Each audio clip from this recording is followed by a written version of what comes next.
വാർത്താമുറികളിലെ ലൈറ്റുകൾക്ക് പിന്നിൽ പുകയുന്നത് കേവലം സാമ്പത്തിക വിവാദങ്ങൾ മാത്രമല്ല, മലയാള മാധ്യമ ലോകത്തെ തന്നെ പിടിച്ചുലയ്ക്കുന്ന വമ്പൻ രാഷ്ട്രീയ നാടകങ്ങളാണ്. അർജന്റീന ഫുട്ബോൾ ടീമിൻ്റെയും മെസ്സിയുടെയും വരവിൻ്റെ മറവിൽ നടന്നുവെന്നാരോപിക്കപ്പെടുന്ന 126 കോടി രൂപയുടെ നിഗൂഢ ഇടപാടുകളും 22 കോടിയോളമുള്ള GST വെട്ടിപ്പും എൻഫോഴ്സ്മെൻറ്റ് ഡയറക്ടറേറ്റിൻ്റെയും CBIയുടെയും റഡാറിലേക്ക് എത്തിയതോടെ റിപ്പോർട്ടർ TV കേന്ദ്രീകരിച്ച് വൻ തിരക്കഥകളാണ് അണിയറയിലൊരുങ്ങുന്നത്.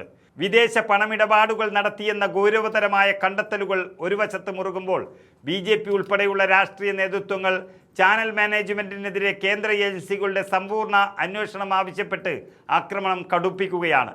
തങ്ങളിലേക്ക് അന്വേഷണ നിഴൽ വീഴാതിരിക്കാൻ വൻകിട നിക്ഷേപകർ അതിവേഗം നിയമോപദേശം തേടി സുരക്ഷിത താവളങ്ങളിലേക്ക് പിന്മാറാൻ ശ്രമിക്കുമ്പോൾ കപ്പൽ ഉലയുകയാണെന്ന വ്യക്തമായ സൂചനകളാണ് ഇപ്പോൾ പുറത്തു വരുന്നത്. ഈ ആടിയുലയുന്ന കൊടുങ്കാറ്റിനിടയിലാണ് മാധ്യമലോകത്തെ ഏറ്റവും ആകാംക്ഷയുണർത്തുന്ന ഈ രാഷ്ട്രീയ നീക്കം നിശബ്ദമായി നടക്കുന്നത്. ചാനലിൻ്റെ മുഖവും പ്രമുഖ അവതാരകനുമായ ഡോക്ടർ അരുൺകുമാർ സ്ഥാപനത്തിൻ്റെ പടിയിറങ്ങാൻ ഒരുങ്ങുന്നുവെന്ന വാർത്തകൾ നൽകുന്ന സൂചന ചെറുതല്ല.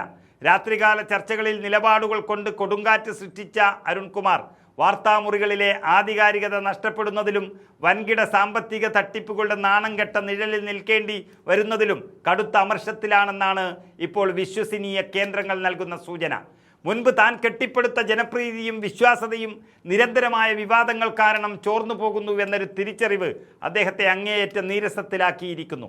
സഹപ്രവർത്തകർക്കിടയിലും എഡിറ്റോറിയൽ വിഭാഗത്തിലും പുകയുന്ന കടുത്ത അസ്വസ്ഥതകൾക്കിടയിൽ ഏതാനും നാളുകളായി അദ്ദേഹത്തിൻ്റെ നിലപാടുകളിലും സംസാരത്തിലും പ്രകടമായ അകൽച്ച തെളിഞ്ഞു നിൽക്കുന്നുണ്ട്.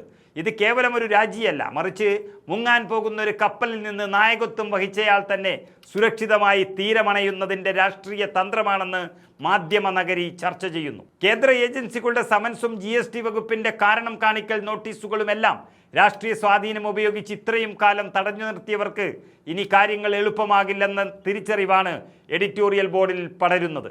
വിദേശ വിനിമയ ചട്ടങ്ങൾ ലംഘിച്ചുകൊണ്ടുള്ള കളികൾക്ക് പിന്നിൽ ഭരണകൂടത്തിലെ പ്രമുഖരുടെയും പങ്കുണ്ടെന്ന വെളിപ്പെടുത്തലുകൾ അന്വേഷണ ഏജൻസികളുടെ പക്കലെത്തുമ്പോൾ വരും ദിവസങ്ങളിൽ അറസ്റ്റുകളും റെയ്ഡുകളും അടക്കമുള്ള നാടകീയ നീക്കങ്ങൾക്കാണ് കേരളം സാക്ഷ്യം വഹിക്കാൻ പോകുന്നത്. സംപ്രേഷണം പോലും നിലച്ചു പോകാവുന്ന അവസ്ഥയിലേക്ക് കാര്യങ്ങൾ നീങ്ങുമ്പോൾ അരുൺകുമാറിനെ പോലൊരു പ്രധാന എഡിറ്ററുടെ പടിയിറക്കം ചാനലിൻ്റെ അന്ത്യത്തിന് വേഗത കൂട്ടുമെന്നതിൽ സംശയമില്ല. മാധ്യമ പ്രവർത്തനത്തിൻ്റെ മറവിൽ നടന്ന സാമ്പത്തിക ഗൂഢാലോചനകളുടെ തിരശീല ഉയരുമ്പോൾ ഈ വീഴ്ചയുടെ വ്യാപ്തി എത്രത്തോളമായിരിക്കുമെന്നും ഏതൊക്കെ വമ്പന്മാരുടെ മുഖംമൂടികളാണ് അഴിഞ്ഞു വീഴാൻ പോകുന്നതെന്നും വരും മണിക്കൂറുകളിൽ നമുക്ക് വ്യക്തമാകും.